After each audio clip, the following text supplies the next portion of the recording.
Okay, so last time we finished off the Old Testament by doing the Ark of the Covenant, and now this next section of the book is Mary and her antecedents.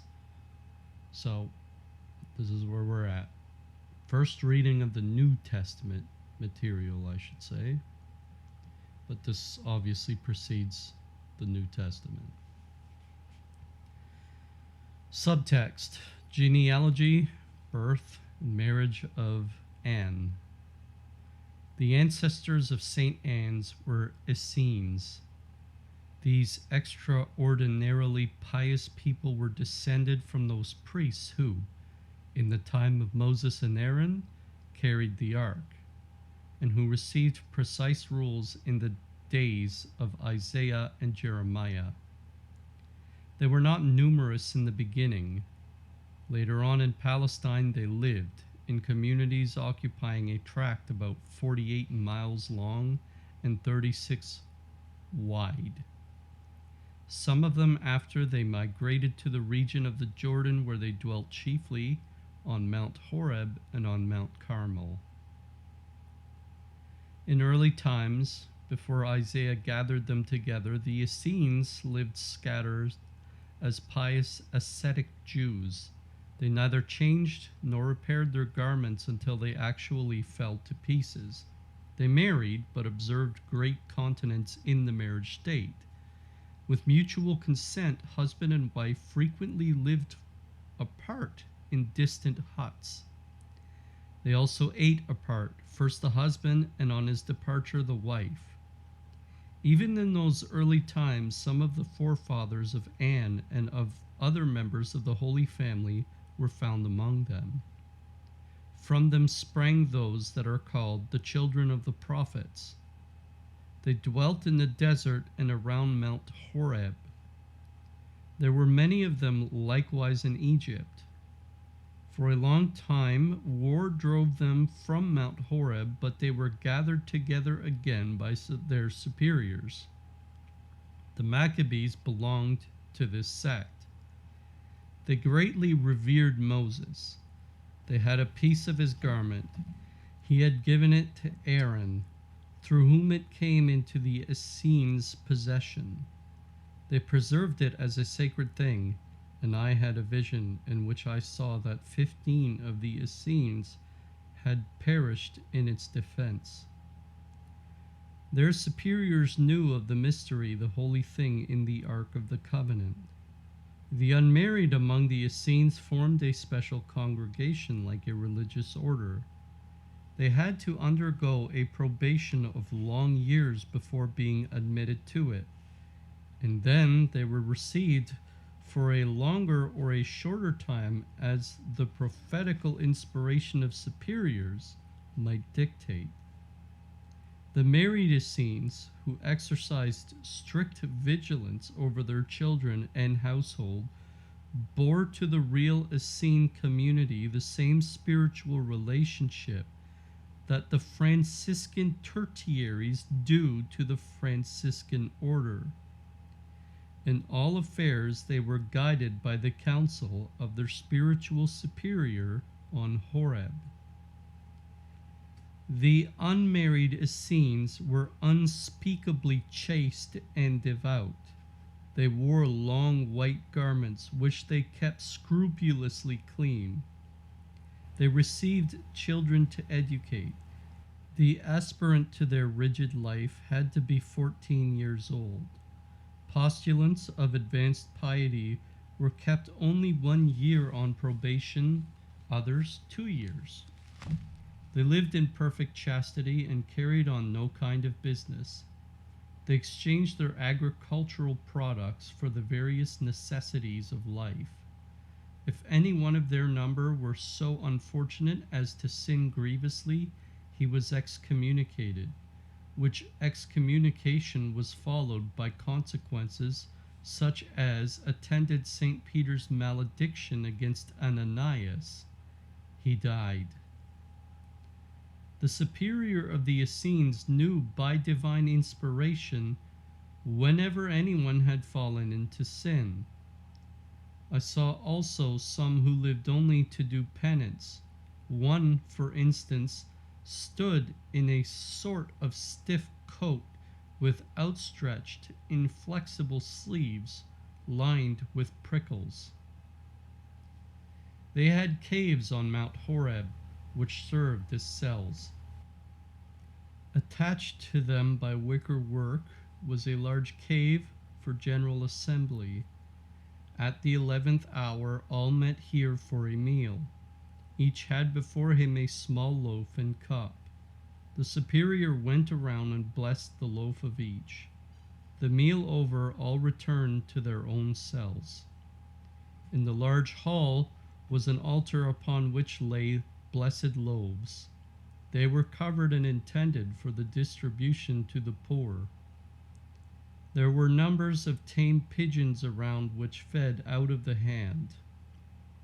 The Essenes used these doves for food, also for religious ceremonies. They uttered some words over them, and they let them fly away.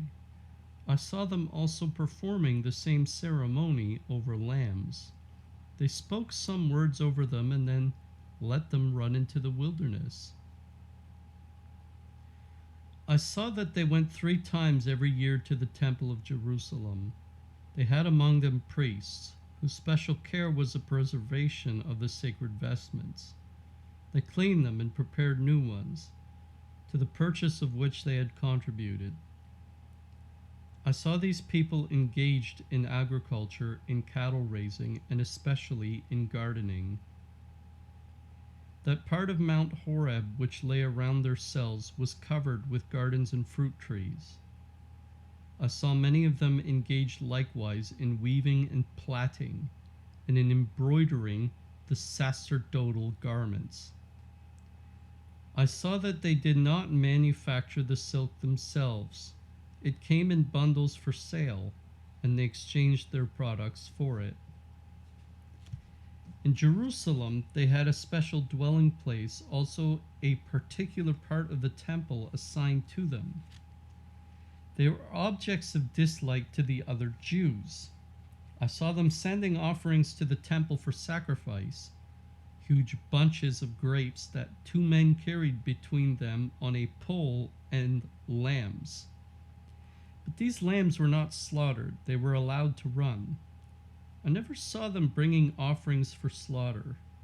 Before going up to the temple, they prepared themselves by prayer, rigid fasting, disciplines, and other penitential exercises.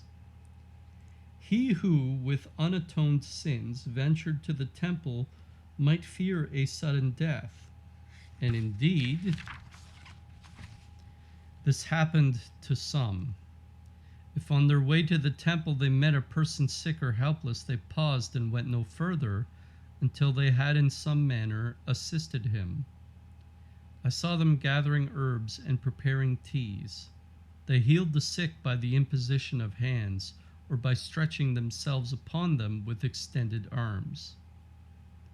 I saw them also exerting their healing power at a distance. If a sick person could not go himself to the Essenes, he sent to them another as his representative. All that would have been done for the sick person himself, had he really been present, was done for his representative, and the sick man was cured at the same hour. The superior at this time of Anne's grandparents was a prophet named Archos. He had visions in a cave of Elijah on Horeb, which visions referred to the coming of the Messiah. Archos knew from what family the Messiah would come, and when he prophesied to Anne's grandparents concerning their posterity, he saw that the time was drawing near. He knew not exactly how far off it was, nor how it might still be retarded by sin, but he exhorted them to penance and sacrifice.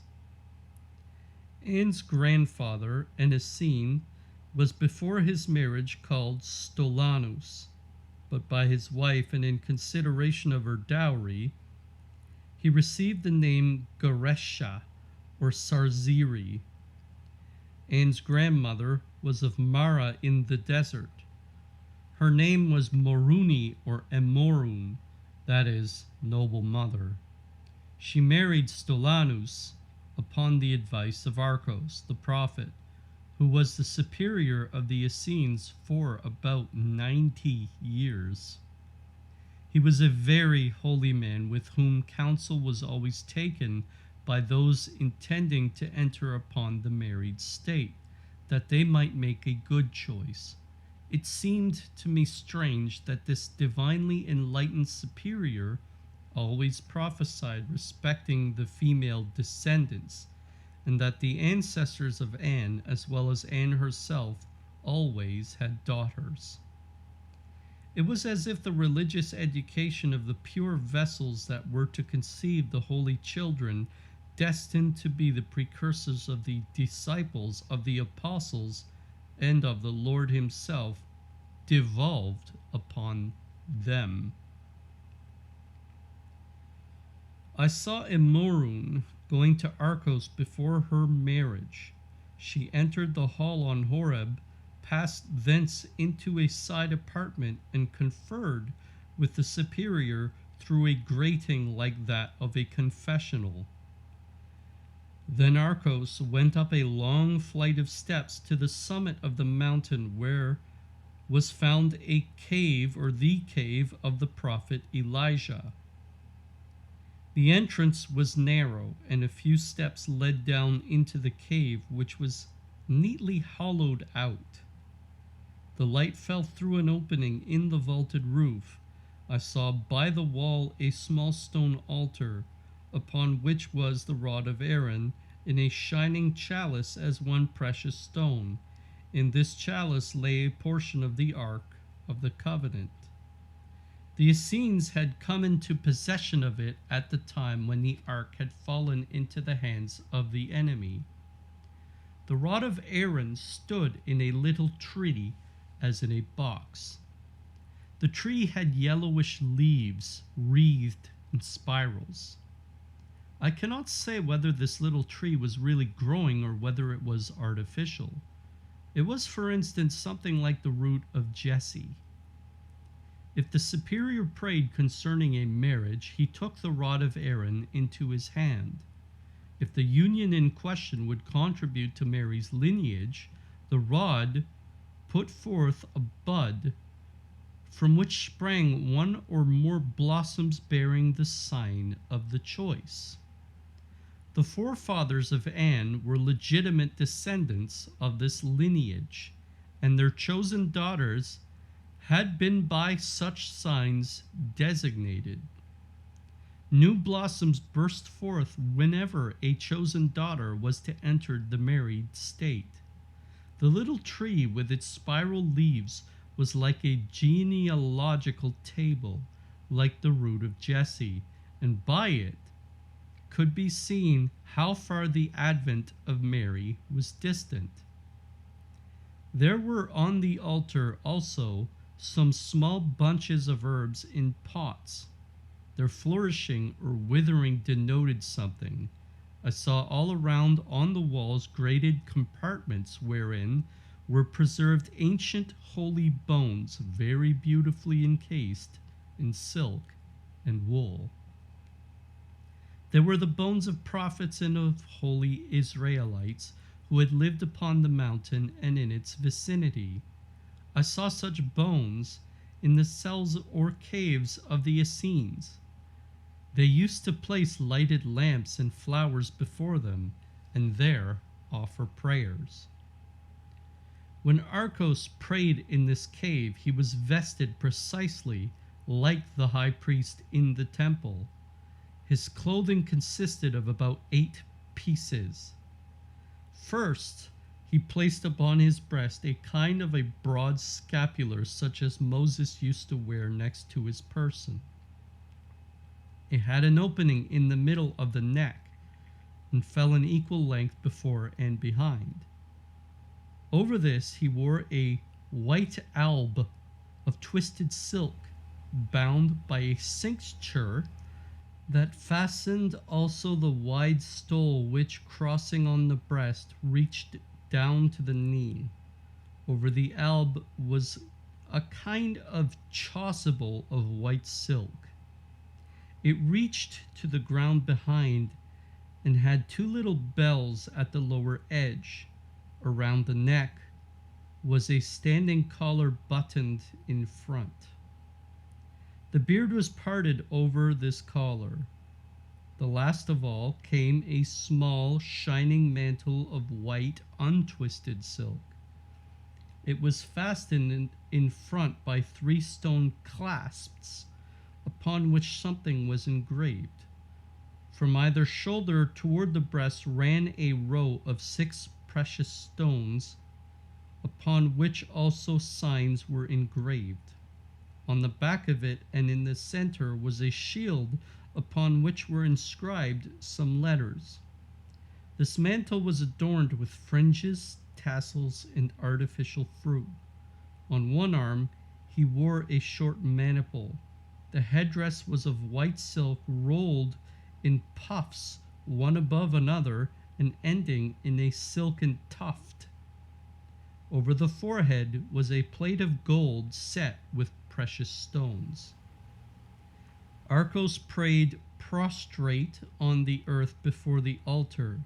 I saw that he had a vision of a rose tree with 3 branches springing from a morum, and on each branch was a rose, and that of the second was marked with a letter. He saw also an angel writing letters on the wall. In consequence of this vision, Arcos told Emmerich that she should marry her 6th suitor, that she should bring forth a chosen child who would bear a sign and who would be a vessel of the approaching promise. The 6th suitor was Stolanus. The married pair did not dwell long in Mara. They removed to Ephraim. Again I saw their daughters, Emerentia and Ismeria, consulting with Arcos. He commanded them to embrace the married state, for they were also cooperating vessels of the promise. The elder one, Emerentia, married a Levite named Aphras, and became the mother of Elizabeth, who gave birth to John the Baptist. A third daughter was named Enue. Ismeria was the second daughter of Stolanus and Emmerich. She had at her birth the mark of that Arcos, in his vision of Emmerich, had seen on the rose of the second branch. Ismeria married Eliud of the tribe of Levi. They were wealthy, as I judged from their great household. They owned many herds, but they kept nothing for themselves. They gave all to the poor. They dwelt in Sepphoris, 4 leagues from Nazareth, where they possessed property. They had property also in the valley of Zebulun, whither they used to remove in the warm season. After Ismeria's death, Eliud took up his abode there permanently. Joachim's father with his family had likewise settled in the same valley. The eminent chastity and mortification of Stolanus and Emmerich had descended to Ismeria and Eliud. Ismeria's first daughter was called Sobe. She married Solomon and became the mother of Mary Salome, who married Zebedee and gave birth to the future apostles James the Greater and John. When at Sobe's birth the sign of the promise was not found on her, her parents were greatly troubled. They journeyed to the prophet on Horeb. He exhorted them to prayer and sacrifice, and promised them consolation. For about 18 years they were without children, and then Anne was born. Both father and mother had the same vision one night upon their couch. Ismeria saw an angel near her writing on the wall. On awakening, she told her husband, who also had the same vision, and both still saw the written character on the wall. It was the letter M. At her birth, Anne brought with her into the world the same sign upon the region of the stomach. Anne was especially dear to her parents. I saw her as a child.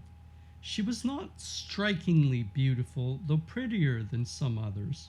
Her beauty was not to be compared with Mary's, but she was extraordinarily pious, childlike, and innocent.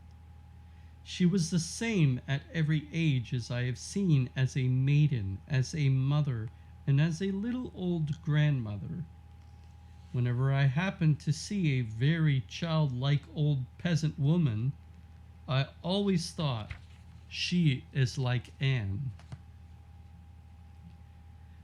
When in her 5th year, Anne was taken to the temple as Mary was later. There she remained 12 years, returning home in her 17th year. Meantime, her mother had a 3rd daughter, whom she named Maraha, and Anne found also in the paternal house a little son of her eldest sister Sobe, who was called Eliud. Maraha afterward inherited the paternal property of Sepphoris and became the mother of the subsequent disciples Aristeria and Cocheria. The young Eliud was afterward the 2nd husband of Moroni of Nain. 1 year later, Ismeria felt sick and died. She called her household around her deathbed, gave them her parting advice, and appointed Anne as their future mistress. Then she spoke alone with Anne, saying that she must marry, for that she was a vessel of the promise. About 18 months after, Anne, then in her 19th year, married Heli or Joachim.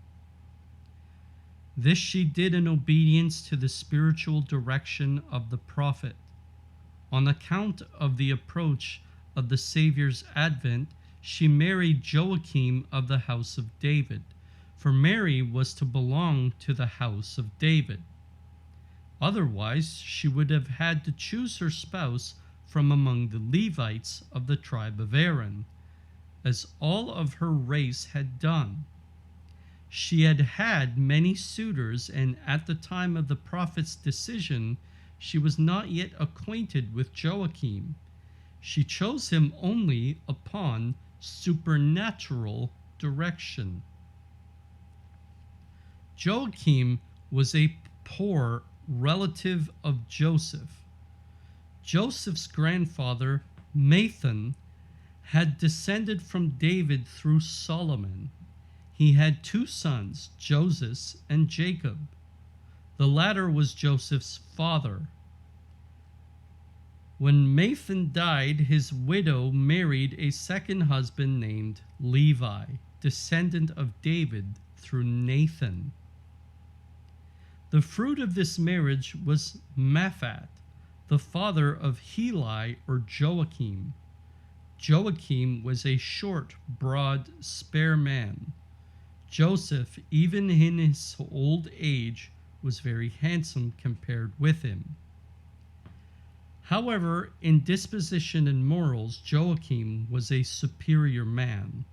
Like Anne, he had something very distinguished about him. Both were true Israelites, but there was something in them that they themselves knew not, a yearning, a wonderful earnestness. I have rarely seen either of them laugh, although in the early part of their married life they were not particularly grave. Both possessed a calm, uniform disposition. Even in early youth, they were something like sedate old people.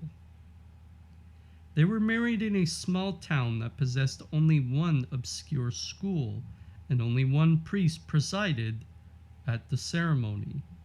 Courtship in those days was carried on very simply. The lovers were very reserved. They consulted each other on the subject and regarded their marriage merely as something inevitable. If the young girl said yes, her parents were satisfied, and if no, and if she should give good reasons for her refusal, they looked upon the affair as ended. First, the matter was settled before the parents, and then the promises were made before the priest in the synagogue. The priest prayed in the sanctuary before the rolls of the law, the parents in their accustomed place, while the young couple in an adjoining apartment deliberated in private over their intention and contract. When they had taken their determination, they declared it to their parents. The latter again conferred with the priest, who now went to meet the couple outside the sanctuary. The nuptial ceremony was celebrated the next day. Joachim and Anne lived with Eliud, Anne's father. There reigned throughout his household the severe usages and discipline of the Essenes. The house lay in the environs of Sepphoris. It formed one of the groups of houses of which it was the largest. Here Joachim and Anne dwelt 7 years. Anne's parents were in good circumstances. They had numerous herds and a house handsomely furnished with beautiful carpets, table, furniture, etc. The servants, men and women, were many. I never saw them engaged in agriculture, but herding cattle on the pasture grounds. Esmeralda and Eliud were pious, devout, charitable, and just. They frequently divided their herds and other possessions into 3 parts, one part for the temple, whither they drove it themselves and where it was received by the servants of the temple. The second part they gave to the poor or to their needy relatives. Some of them were generally present to receive it, and the third part they reserved for their own use. They lived very frugally and gave to all that asked help. When I saw all of this, even in childhood, I thought, giving lasts long. He who gives gets back double, for I perceived that the third part again rapidly increased. It was soon so large that it could again be divided into 3 parts as before. They had many relatives who upon all solemn occasions assembled at their house.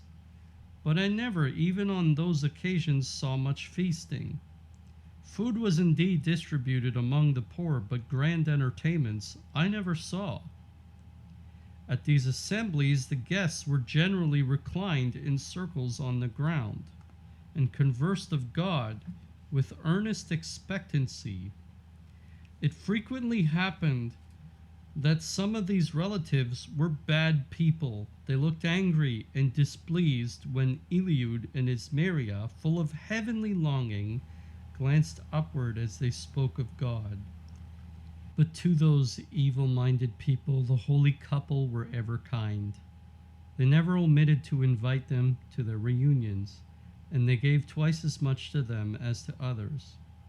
I used to see what they, with bitter feelings, impatiently coveted, what Eliud and Esmeralda gave them with so much goodwill. It was no uncommon thing for the holy couple to give sheep, sometimes one, sometimes more, to the poor, belonging to them. Here in her father's house, Anne gave birth to the first daughter, who was called Mary. I saw her full of joy over her newborn babe. It was a lovely child. I saw it growing stout and strong. It was gentle and pious, and the parents loved it. But yet, there was something about that child that I could not understand, something that indicated that it was not the one looked forward to by the parents as the fruit of their union. There was always a shade of trouble and anxiety about them, as if they had offended God. Therefore they did penance, lived in continence, and multiplied their good works. I often saw them going apart to pray. They had lived in this way with their father Eliud 7 years, which I could guess by the age of their first child. When they resolved to withdraw from the paternal house, their design was to live in privacy, to begin their married life anew, and by performing actions pleasing to God, to draw down his benediction upon their union. I saw them take this resolution in the paternal home, and I also saw Eliud setting aside a portion of his riches for them. The herds were divided, oxen, asses, and sheep set apart for the new household. The animals named were much larger than those of the country. On the asses and oxen were packed all kinds of movables, furniture, and clothing. The good people were as skillful in packing as were the animals ready to receive and carry their loads. We do not pack our goods so skillfully on our wagons as these people could upon their beasts. They had beautiful vessels, all more highly ornamented than those of the present day, beautiful, fragile, curiously shaped pitchers, upon which were all kinds of ornamentation like carving, were stuffed with moss, enveloped in wrappings, fastened to the ends with a strap, and hung over the back of the animals, upon which were laid bundles of colored covers and garments. Some of the covers were embroidered in gold and were very costly. Father Eliud gave the departing couple a small but heavy lump of something in a bag. It was like a lump of gold, of precious metal. When all was ready, the servant men and maids formed in procession and drove the herds and beasts of burden before them toward the new dwelling, about 5 or 6 leagues distant. The house stood upon a hill between the valley of Nazareth and the valley of Zebulun. A terebinthine walk led to it. In front of it, on a bare stony mountain, was a courtyard surrounded by a low stone wall, upon or behind which grew a hedge. On one side of this courtyard were sheds for the cattle. The door of the house, which was tolerably large, was in the center of the building and hung upon hinges. Through it entered a kind of anteroom, which extended the whole breadth of the house. Right and left of the hall were small apartments cut off by lightly woven partitions or screens that could be removed at pleasure. It was in this hall that the principal meals were laid on feasts, as, for instance, when Mary was taken in the temple. Opposite the entrance, a light wickered door led from the hall into a passage, upon either side of which were 4 apartments lying left and right. They were separated by immovable wicker partitions, the upper part ending in gratings. These partitions were so placed as to form a rounded, rather a kind of triangular space, in the middle of whose central side, just opposite the door, was the fireplace. Behind the 2 oblique sides, right and left, were other chambers. In the center of this kitchen there hung from the ceiling a many-branched lamp. Around the house were fields and orchards. When Joachim and Anne entered their new abode, they found everything in order, owing to the diligence of the domestics who had preceded them. They had unpacked all things as nicely and carefully as they had packed them, and everything was in its place. And servants were so handy, they did everything quietly and intelligently. They were not like the servants of our day, who have to be told every single thing. And now the holy couple began here a new married life. They made a sacrifice to God of all the preceding years, and began again as if they had only just now been united. Their only aim was, by a life pleasing to God, to attract upon themselves that blessing for which alone they sighed. I saw them both going to and fro among their herds. They divided them into 3 parts and drove the best to the temple. The poor received the second part, and the worst was retained for themselves. they acted in the same manner with all that belonged to them. End of reading. All right, so first note. She describes the Essenes well. I've heard of them, but you don't hear them talked about too often. Her associating them with the Order of St. Francis just makes sense. We have a word for these kinds of people. They were hardcore.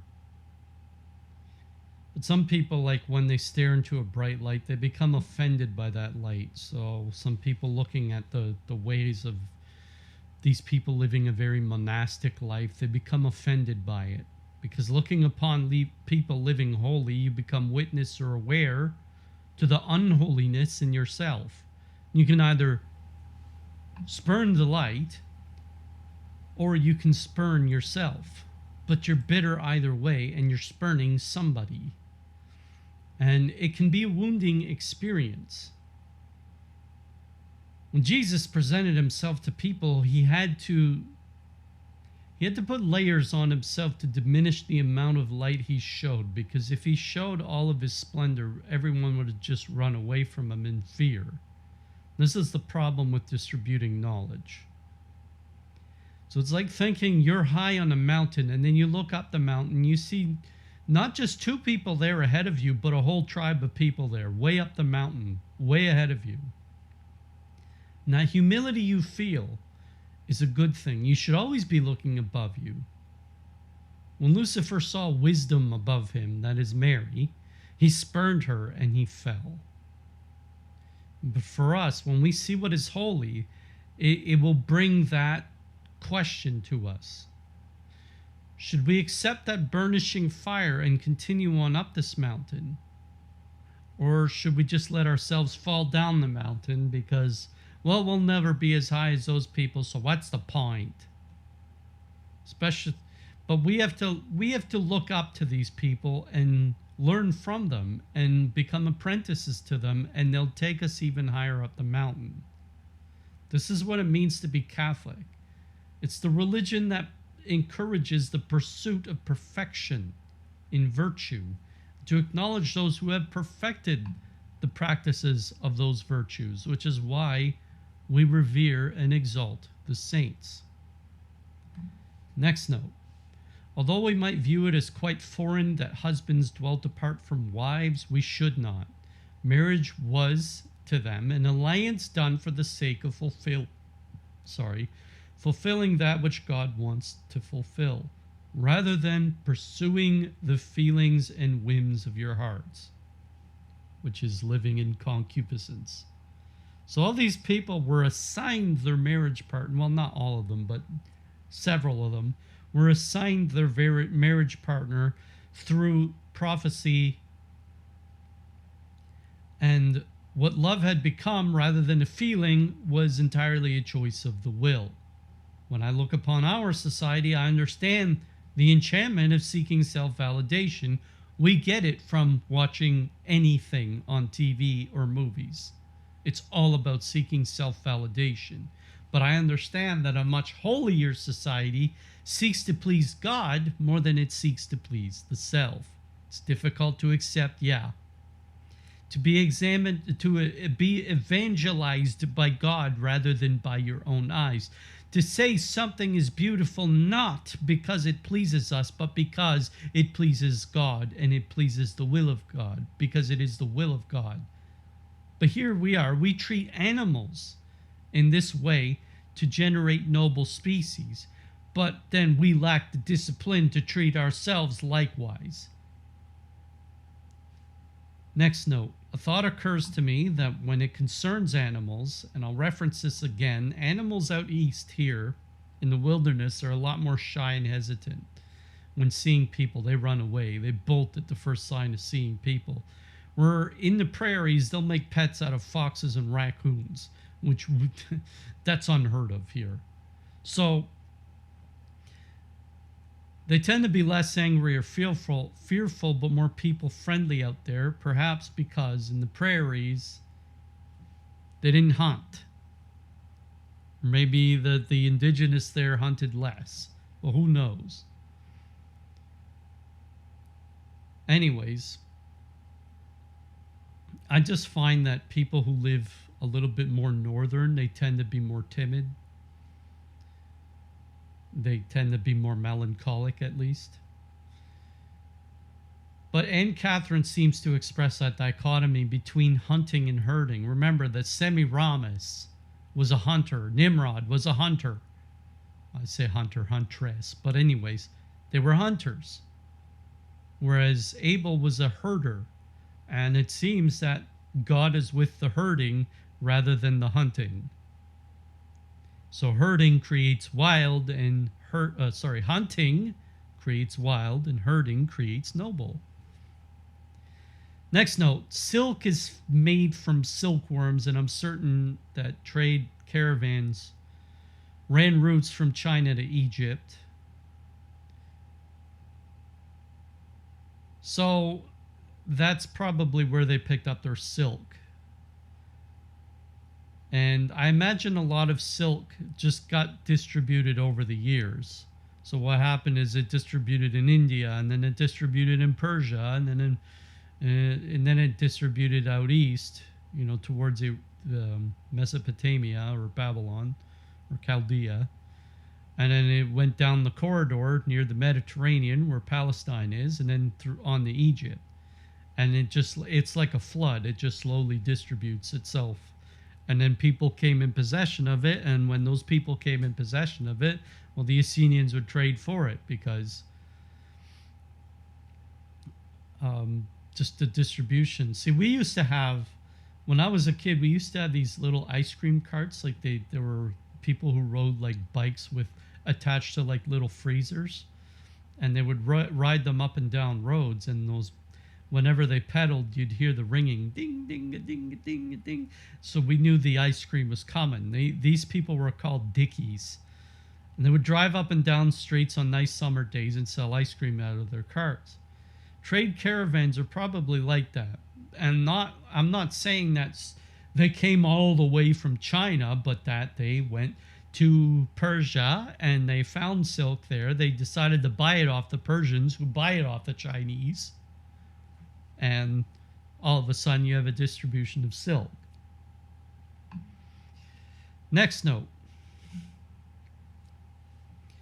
Actually, I'll make an aside. A lot of people, they criticize the Catholic Church for using golden vestments and all this pomp and circumstance. In fact, even the Catholics have taken, like, you see the attitude out of Pope Francis, how he wants to appear more like the sparrow in Game of Thrones, like a humble servant, rather than, all dressed up in his papal garb kind of thing, with his triple crown mitre or the triple mitre or whatever. But it's necessary for us to grant ceremony with those vestments. Let's say you have an object, a cup, and you ask yourself, what is the ultimate use of this cup? We have those Judases that say, oh, well, sell all the gold and the silk and stuff like that, give it out to the poor. And it's not wrong to give stuff to the poor, but the best things, and we'll see this later on, were given to the temple. Why? Because that was the best use of those things. It's very simple. Next note. So Jesus didn't just make a bunch of friends around Lake Capernaum and called them disciples. We see that many of his closest apostles had Essenian roots, that he had relatives that lived holy and disciplined lives, which is why a lot of them had become associated with his ministry.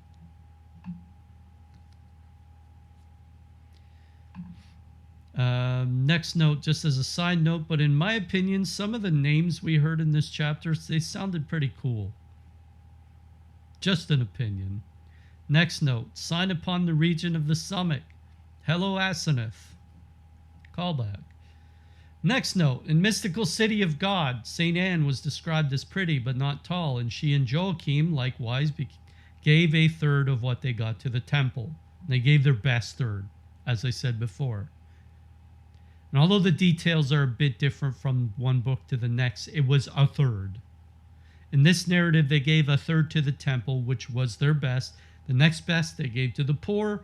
The worst they kept for themselves. Notice that there's a difference between giving to the temple and to the poor, and they reserved the best to the temple, because that was the best use of them. Everything in this world has a use, a purpose. This is what we call an objective point of view. Whereas the phenomenologist will say, well, everything in this world has whatever purpose assigned to it by its user. The objective or the Thomist will say, nah, the best use of a good lantern or a good candle is to use in mass services. Yes, a candle can be a light for someone in the woods, but it doesn't serve its purpose as well, because the wind will just blow it out. So we save candles for indoors. So there is an ultimate use for everything that we have, including for yourself and your time. Do you give your best to God? We can become reticent about going to church on Sunday because we don't want to wake up early and whatnot, but it should be the time we treasure the most. This is a real problem with religion in our time, is that we treat it like a chore, but it should be what we treat as our greatest treasure. We have to give our best to God. And I am guilty myself of being reticent.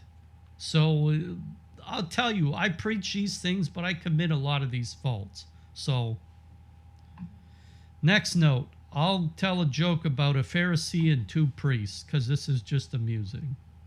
Now, this joke may have originated in another way, but I'm going to say Pharisee. So, two priests had met up with a Pharisee, and they were talking about how they distributed their goods to the poor. The two priests, they said they drew lines on the ground. One of them drew a circle, the other drew just a straight line. And they threw the contents of their donation basket at those spots on the floor. Whatever landed on the inside of the circle, they would give to the poor, and on the outside they would keep for themselves. Or on one side of the line, they would give to the poor, and the other side they would keep for themselves. Now the Pharisee said, oh, you guys do it that way? Well, we just throw all of our proceeds in the air. Whatever God wants, he can keep. The rest of it that lands on the ground, we keep. So, don't be like a Pharisee. Give the best to God.